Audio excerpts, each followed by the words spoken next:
Hello guys, Sanjita mini ব্লগে তোমাদের স্বাগত। আজকে একটা নতুন ব্লগ নিয়ে গেছে। আজকে ব্লগটা আমি সকাল থেকে শুরু করছি। আর বাইরে গেছি, বাথরুমে গেছি, গিয়ে কাপড় টাপড় পাল্টাই আইসে। এদিকে বড় মশাই দেখো সানা খাইরে অফিসেও যাইতে 8টার সময়।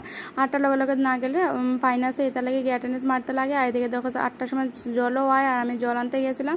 যাই হোক, তারপরে আমি গট্টর ঝাড়ু দেওয়া শেষ করি। আর গট্টর ঝাড়ু দেওয়ার পরে আমি এদিকে রান্না করে আইসি। আর কালকে রাত্রে একটুখানি তরকারি আসলো, এটা আমি গরম করি। আর এদিকে আমি ভাতটা বসাই দিছি।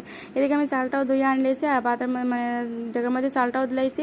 যাই হোক, তারপরে আমি দেখি সবজি কাটতে বইছি। আর সবজিটা ঘরে একটু আসলো, সবটা ভাবলাম যে সবটা মিলিয়ে একটা নিরামিষ সবজি করে লাই। আর এদিকে শীতল চাটনিও করছি। যাই হোক, তারপরে 10টা বাজে। এদিকে তো আমি গোটা বিছানাটা গুছাই। আর পাপাই আজকে 10টার সময় ঘুমতে করছে, তাই বিছানাটা গুছাইতে গুছাইতে অনেকটা লেট হয়ে গেছে। যাই হোক, তারপরে বিছানা আমার গুছানি কমপ্লিট হয়ে গেছে। আর এদিকে গুছিয়ে খেতে পারতাম। পাপাই আস্তাটা দিন শান্তে থাকে, আর আমি আস্তাটা দিন গুছাইতে থাকি। যাই হোক, তারপরে আমি এদিকে বাসনের ডেরি লইয়া বাইরেছি, বাসন টাসন মাজতাম। যাই হোক, তারা সব কাজ শেষ করিয়া আমি গ্যাস টেস মুছে পরিষ্কার করি, আমি স্নান টান করিয়া গেছি। যাই হোক, আজকে ব্লগটা এই পর্যন্ত ভালো লাগলো, অবশ্যই লাইক কমেন্ট শেয়ার করে